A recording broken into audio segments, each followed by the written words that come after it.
wong mau kon rono kae. Karepku kala mangsa mlebu ning pawon nyoting ibu-ibu sing masak, terus ning toilet, sapa sing ning jero ya disoting ngono lho. Terus balik meneh nang panggung. Apa anggere muni dipancar nggon sinden kok wis ming tinggal dolanan HP. Berarti padha wae dhuwit nyasar ya rek. Dhuwit nyasar dhek ming jagung dibayar lho. Kowe wong kok ujan warna-warna wae kowe. Mas Petro, dalem. tasih kathah ingkang sami bungon lho. Nggih nyuwun pangapunten Mbak Karang wau wiwitipun pun jam 11 dalu. Betul menapa-menapa. Rada oyak-oyakan pamunten nggih. Bapak Kiai ugi tasih Pak Kiai. Estu. Waduh. Waduh. Kula mboten nyinten bilih Rama Kiai maksud lenggah wonten panca niti. Nonijeh Kanjeng. Oh larak ngono. Oh Pak Rosmadi wae larak ngono. Ya Mbak.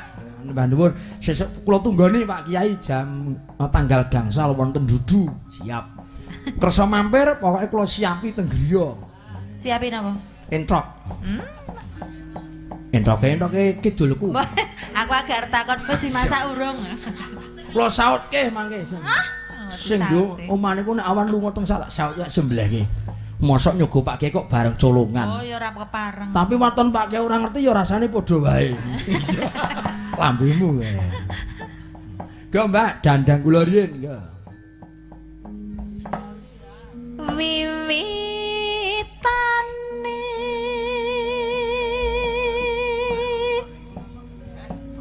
handerek sang peki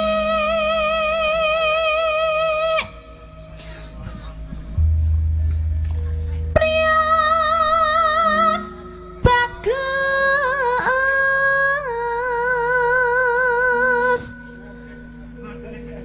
kang olah budaya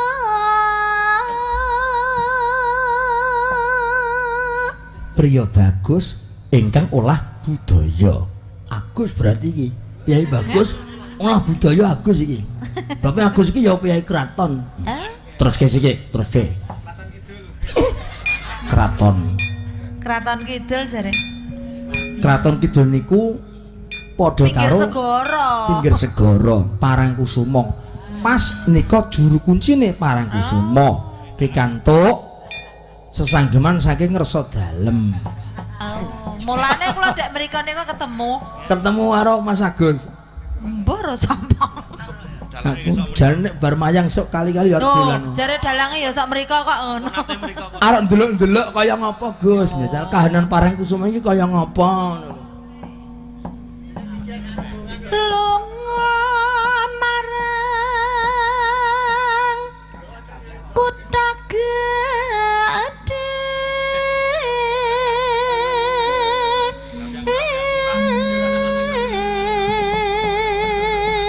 Arep ngejak sapa Gong? Aku arep ngejak sing ngegong. Sapa? Mas Kirman. Kayak arep tak seneng-senengke Mas Kirman lho. Tak jek ning Parangkusuma, ning tak kon nganggo sarung. Sarungan wae Mbah mangkat. Melu mobilku kok ora nggo celana panjang. Ndak ribet. Ribet. Engko ning kono iki salehke ndi? Nek sarung ora kepepete kena digelari. Nggo semek. Lambemu kowe ya. Ora watak iki wong piyai jejet jujur. Aku ya nggumunuk wiyaga niki janda. Piye? Lunyu ngoten lho, saut-sautane lunyu ha wong sarung kok le muni sarung kok cilik jare. Wiyagaku ki aneh kok, Mbak. Sing gender niku lho. Sing genderku nek perut ora senenge malah sing lunyu. Lha iku ora aneh banget iki. Lunyu omongane iki lunyu nek perut-perut iki dhek ora seneng malah.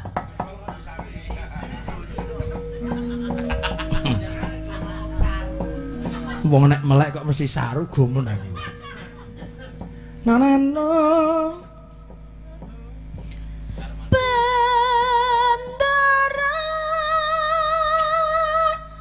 wis kayungyan. nenung Munggah apa medun? mudun. Oh medun mawon. Oh, tak kira nek arep kon nyengkok. Ora usah, mau wis munggah kok mudun gentenan kok. Selendang kuning saking wukir.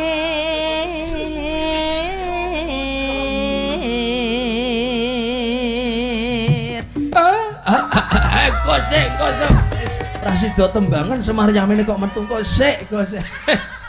Wong dumeh jago kloro kok bapak Yamene wis metu. Kosek. Yo. Suwara kurang permana ning wasiska rung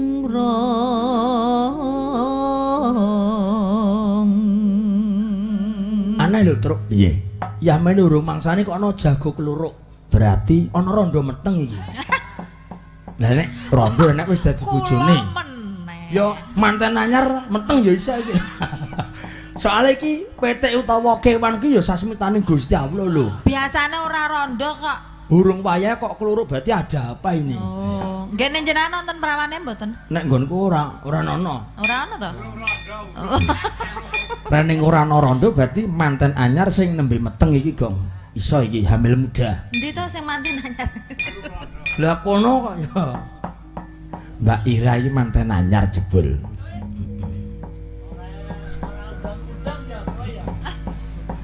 Dalange ngarang ngurung marang bendara sangat dia ayu pijer ngincangake alis terus tresna sesi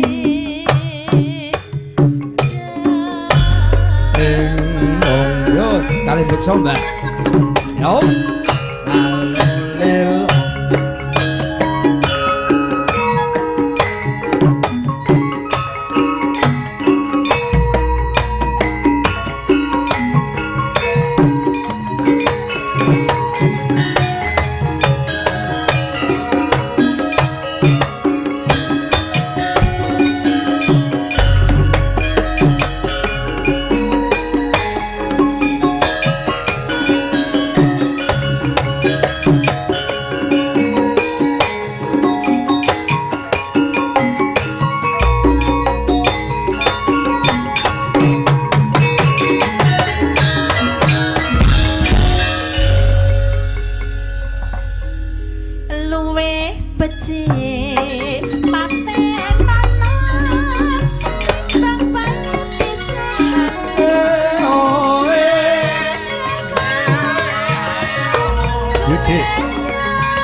urip ana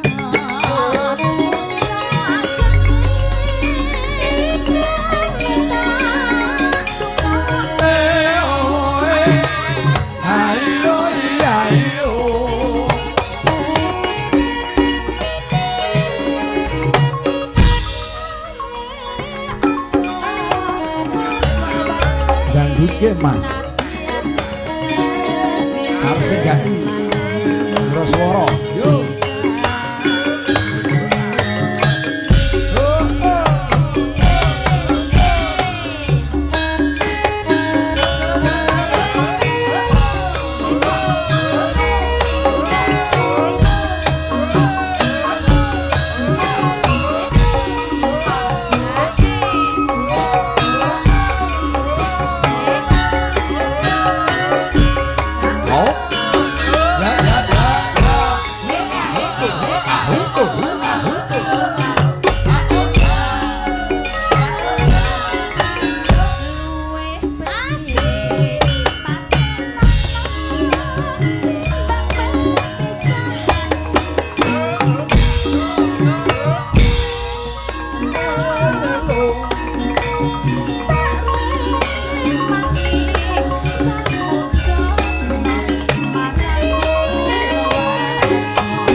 kadang tak tutupi kula ki sok ra krungu e. Mandek sik mergo momong karo Mbak Ira gitu. Men ngasul dudut ambegan kringete dilapi.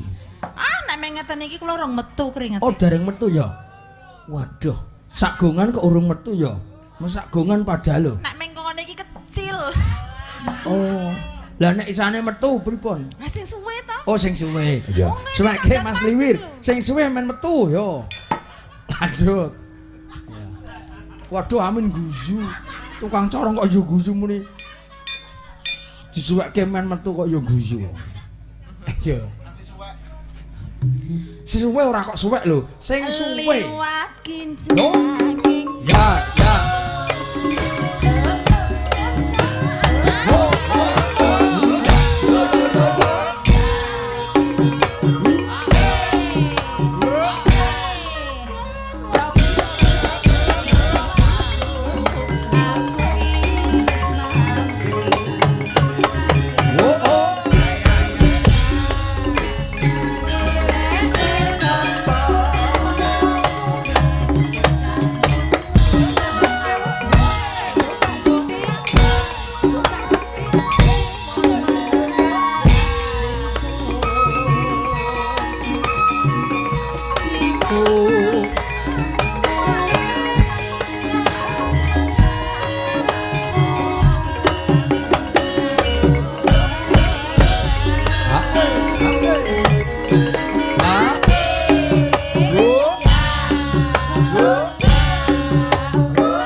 Kantok salam.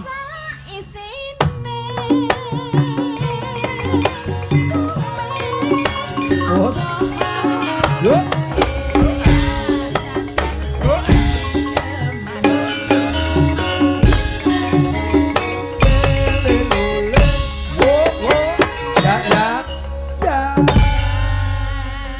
Saya arep matur distabrak. Pikantuk salam saking penggemar kula. Nggih. Mas Putra Baris saking Jogopaten iki rawuh mriki kintu salam kagem Mbak Ira. Nggih. Ilmu kula aturke niki Mas Putra Baris. Piyayene wonten to? Oh lenggah teng mriki sing teng Geneson niku nggih juragan lho, Mbak. Nggih, sugeng dalu. Juragan apa ya, Rek? Juragan klopo nika. Oh, hah? Juragan klopo. Oh, juragan klopo pinter menek. Nggih, pinter menek. Sok njrumbat. Menek wit ngadeg ya pinter, menek wit ambruk ya pinter niku. Nek ora percaya sampean ambruk men dipenek. Nggo pembuktian pinter dheweke. Nggih. Matur nuwun nggih Mbak Ira, kagem gemene wanci ya tong iya. Sik